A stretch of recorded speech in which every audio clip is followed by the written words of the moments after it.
Madame, Monsieur, bonsoir et bienvenue dans votre flash de l'information sur Tonosnet TV. Voici les principaux titres de l'actualité. À Monastir, une association honore les forces de l'ordre. À Jendouba, démarrage de la première édition du festival du Mermez. À Sfax, arrestation d'un individu en possession de 2 armes à feu.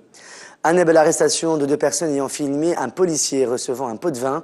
Et à l'étranger, à Dubaï, les voitures de luxe sont abandonnées sur les parkings.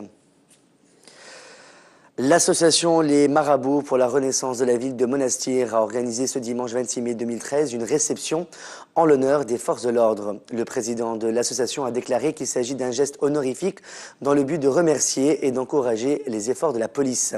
Certains agents présents sur place ont quant à eux apprécié cette initiative, soulignant leur détermination de continuer à travailler et à défendre leur patrie. Un instituteur originaire de la localité de Harsinet de la délégation de Sourkjdi du gouvernorat de Sidi Bouzid est décédé hier, samedi 25 mai, après avoir été percuté par un taxi alors qu'il s'était arrêté pour voir un accident de la route survenu quelques instants plus tôt. Selon notre correspondant sur place, la victime percutée par le taxi a atterri sur un panneau publicitaire et le coup a été fatal. Le père de la Femen Girl tunisienne Emina Tyler a pris la défense de sa fille qu'il dit être victime d'un style de vie au sein d'une société en perdition, appelant à un procès équitable. Après avoir révélé au grand public des certificats et des dossiers médicaux prouvant que sa fille souffre de troubles psychologiques, le père d'Emina Tyler a pris cette fois la défense de sa fille, s'interrogeant sur le rôle de la ministre de la Femme et de la société civile dans l'encadrement de la jeune lycéenne qui, selon lui, a été appâtée tout comme les jeunes qu'on envoie combattre en Syrie, rapporte le journal El Shorouk. Le père d'Amina a en outre expliqué que sa fille ne s'est pas dénudée à Kérouan et était présente comme beaucoup d'autres citoyens tunisiens. Rappelons que la jeune fille a été arrêtée dimanche dernier à Kérouan et risque jusqu'à 2 ans de prison. La première édition du Festival du Mermez organisée par l'Association régionale de la presse en coopération avec le Commissariat régional de la culture a démarré hier, samedi 25 mai 2013, à Jendouba.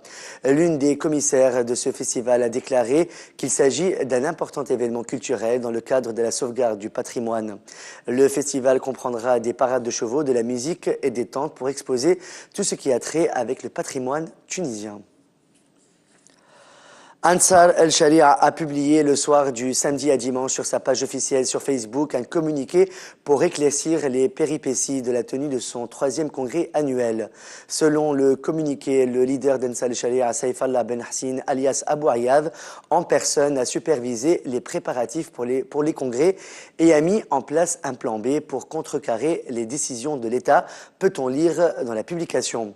Le communiqué donne aussi certains détails sur les événements de Kérouan et de Haït-Adam survenus dimanche 19 mai 2013.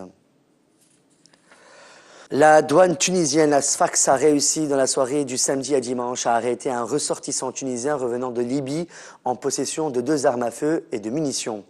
L'individu en question a été appréhendé à bord d'un autocar en provenance de Libye et a été maintenu en garde à vue dans un poste de police de Srela en attendant de l'interroger. Selon une source de la douane, l'individu n'en est pas à sa première tentative d'introduction d'armes.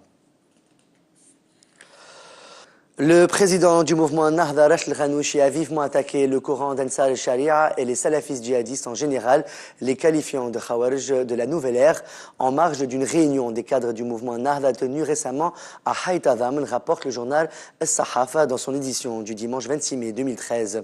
Vous semez la pagaille et détruisez tout là où vous passez, a lancé Ghannouchi aux partisans des djihadistes, peut-on lire dans l'article. Selon le même article, le président du mouvement Nahda a défié ceux qu'il a qualifiés extravagant de lui donner un seul exemple de réussite des djihadistes dans le monde arabe et musulman. Est-ce que la Somalie, l'Afghanistan et l'Irak sont des pays stables, s'est-il interrogé. Le président provisoire de la République tunisienne, Mansour El-Marzouk, a déclaré dans un entretien paru samedi 25 mai sur les colonnes du quotidien égyptien El Ahram que la tête de la vipère a été coupée, mais beaucoup reste à faire en évoquant la question de la corruption.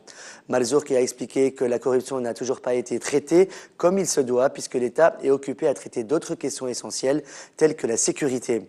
Le président provisoire de la République tunisienne a en outre précisé que les révolutions du printemps arabe n'ont toujours pas atteint leurs objectifs, ce qui pourrait prendre des années, voire des décennies. 2 personnes appartenant à l'organisation Horeya wa Insaf ont été arrêtées après qu'elles aient filmé un agent de sécurité en train de recevoir un pot de vin. La vidéo a circulé sur les réseaux sociaux. Un membre du bureau régional de l'organisation Insaf wa Horeya à Nebel a déclaré que les 2 personnes ont été accusées de diffamation et d'agression sur un agent de police. À l'international maintenant, il y a les villes qui souffrent de la criminalité, celles dans lesquelles il est difficile de trouver un logement abordable. Et puis, il y a Dubaï, cet émirat arabe qui fait face à une nuisance d'un genre un peu différent. Des voitures de sport luxueuses y sont abandonnées un peu partout, relate le site de luxe et de tendance Nessi Chic. Il y a quelques années, Dubaï était au centre de l'économie pétrolière et constituait un marché immobilier très dynamique. De nombreux expatriés richissimes en ont profité pour s'équiper en Ferrari, en Porsche, en Corvette ou encore en BMW de luxe. Mais Dubaï aussi a été rattrapé par la crise économique et l'immobilier qui dopait sa croissance s'est effondré en 2009. C'est ainsi qu'expatriés et locaux abandonnent chaque année leurs possessions, pris de panique à l'idée de ne plus pouvoir rembourser leurs dettes. À Dubaï, une dette impayée et même un chèque sans provision constituent des infractions pénales passibles de prison. C'est la fin de ce flash de l'actualité sur TunisNet TV. Merci de votre fidélité. On se retrouve demain soir pour un nouveau flash.